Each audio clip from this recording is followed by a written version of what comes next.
Hey everyone, I've been commentating on some normal human games recently, but one of the computer games did catch my eye. It was Leela0 versus Leela0 CPU in the CCC10 Qualification tournament on chess.com. And these were blitz games, 10 minutes each with a 3-second increment. So Leela0 is white in this game, and Leela0 CPU is black. So white plays e4, black plays e5, knight to f3, knight to c6, bishop to b5 and f5. And this is the end of the book.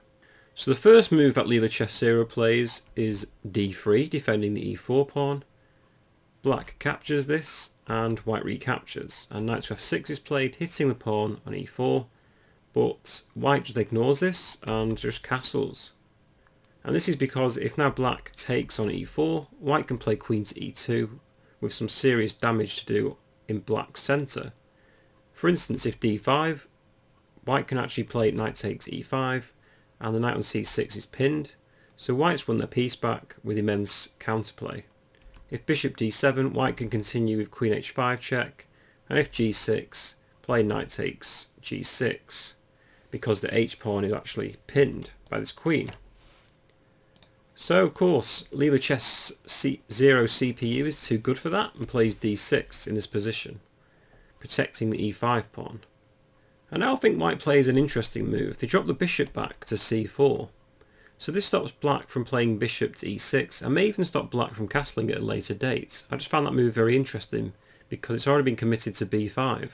In the game, black played bishop g4, a common sense move, pinning the knight on f3. White plays h3, hitting the bishop retreats, and white plays knight c3 to protect the e4 pawn. I was wondering what would happen if knight d4 in this position for black, but I think white can play g4, and I don't think there's any sacks for black here. For instance, if let's say knight takes g5, h takes g5, bishop takes, I think white is actually going to do some damage with knight takes e5, because if you take the queen, there comes this traditional checkmate with bishop f7 check, king e7 and knight e5 is mate.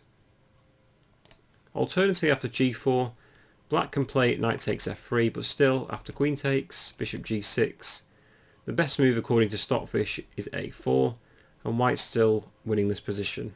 After knight c3 then, black played bishop to e7, developing a piece, and white plays a3, stopping the knight jumping in to b4, and also gives chance for white to retreat their bishop back to a2.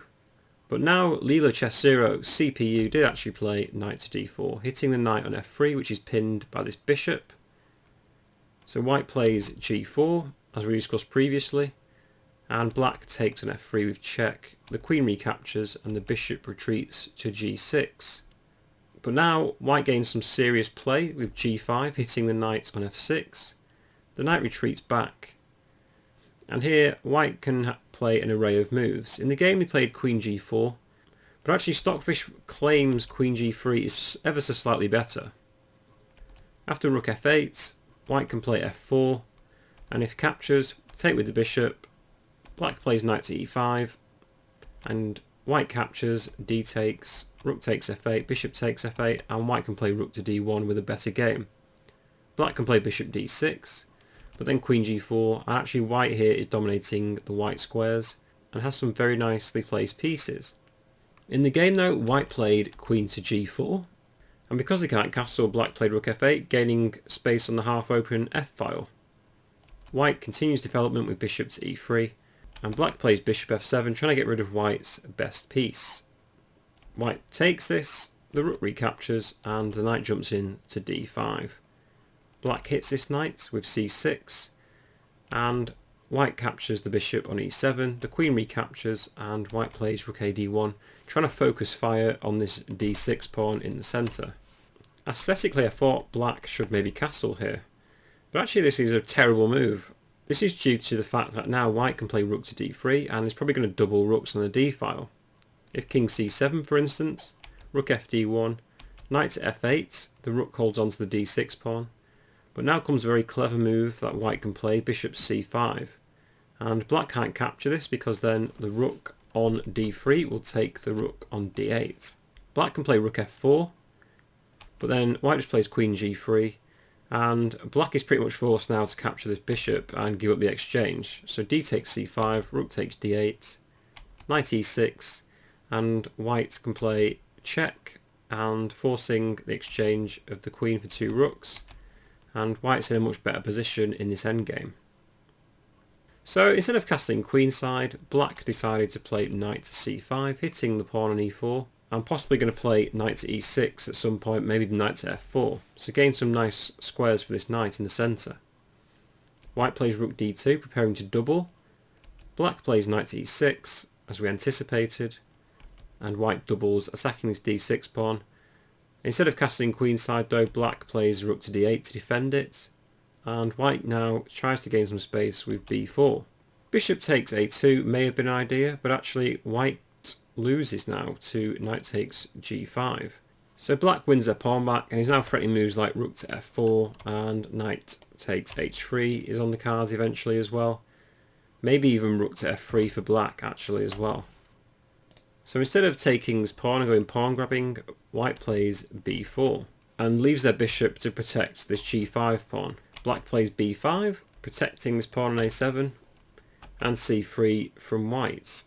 King f8 is played, rook to a2, and now white's idea is to shift attention to the a file. So after a6, white plays a4, king g8, a takes b5, a takes b5, and white shifts their other rook to a1, so now they have this open a file. Black plays queen e8, stopping any rook a7 ideas from white. White plays this anyway, rook to a7, and the exchange of rooks occurs. Black plays rook d7, trying to trade another pair of rooks, but white's having none of it and just plays rook to a5 instead.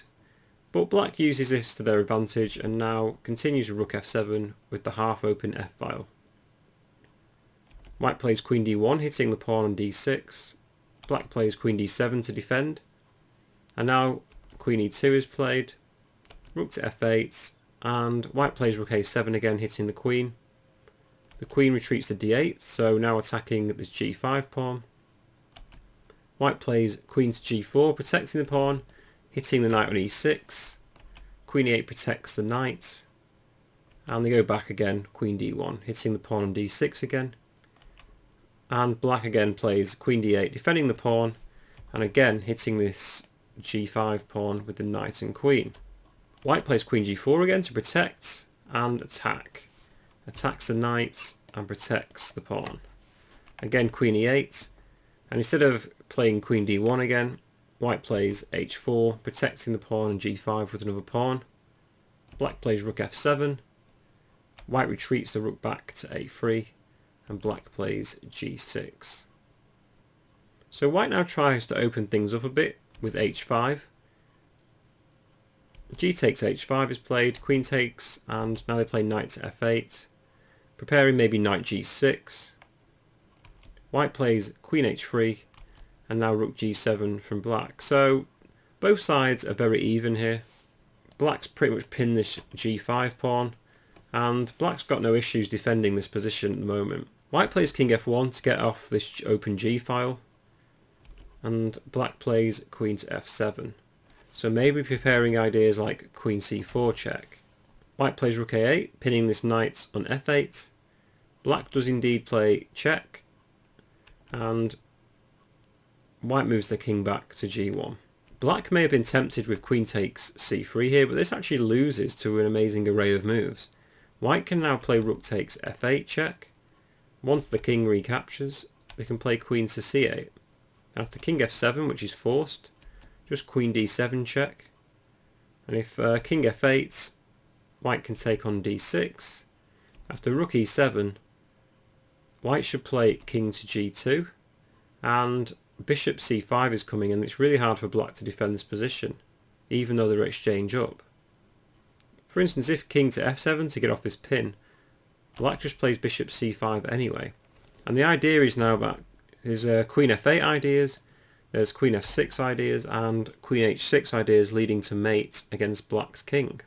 So in this position, black didn't take on c3. Instead now black played rook to f7, and white continued with queen to g4, maybe preparing the push of g6.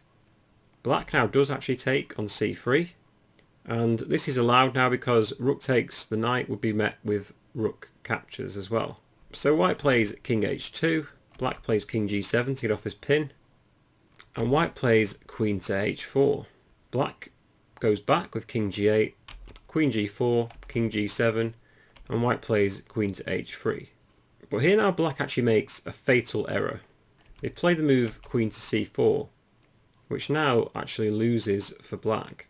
This is because white can now play g6, and after h takes g6, bishop h6, king g8, white plays queen to g4, and he's threatening to take the g6 pawn, and also has two pieces eyeing up the knight on f8. Even after rook takes f2, white can play king to g3, hitting the rook, and queen f7 still doesn't save everything because white can play rook takes f8, and this just wins the game. After queen takes g6, king h8, bishop takes f8, rook takes, and just queen takes d6. And white's in a vastly superior position. So after white plays queen h3, the best move for black was actually to play queen to e1. This is because if now white plays g6, like happened in the game, black can actually play rook takes f2, and if bishop takes f2, queen takes f2, queen g2, queen h4 check, king g1, queen e1, it would actually be a repetition, and black's just going to check the king until it's a draw. So this would have actually saved black. So queen e1 in this position would have saved black. But again, after queen c4, white plays g6, h takes g6, bishop h6, king g8, and now queen g4. And as we've said previously, rook takes f2 doesn't work, and in the game, black actually played rook to g7, defending the pawn on g6. But of course, this gives up the exchange for black, so bishop takes g7, king takes g7, and rook a7 is played by white. So black still does have two pawns and a piece for the rook, but black's king is wide open now to attack. And after king g8, white plays queen h4, preparing ideas like queen to e7, which would lead to mate against black's king. Queen e2 is played in the game, and now white plays queen f6, defending this f2 pawn. Black goes in for the checks, but white calmly plays king to g3, and suddenly there's no more checks for black at this very moment. Queen h6 is played, queen f7, and king h8 is forced. And after rook a8, there's two pieces hitting this knight on f8, and it looks impossible to defend. Black does manage to find a defence, but it still doesn't look great. Queen f4 is pretty much the only move. And after queen takes f4, pawn takes, king takes, white looks to be in a one endgame. So white's now hitting this knight on f8. The king defends. White plays king to e3. Black plays knight to e6. And rook c8 is played, hitting this pawn. c5 and rook c6. So white's now hitting the d6 pawn. And after c takes b4, rook takes d6. b3. So black's trying some tricks.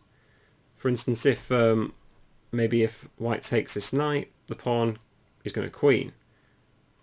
But this is a computer we're talking about.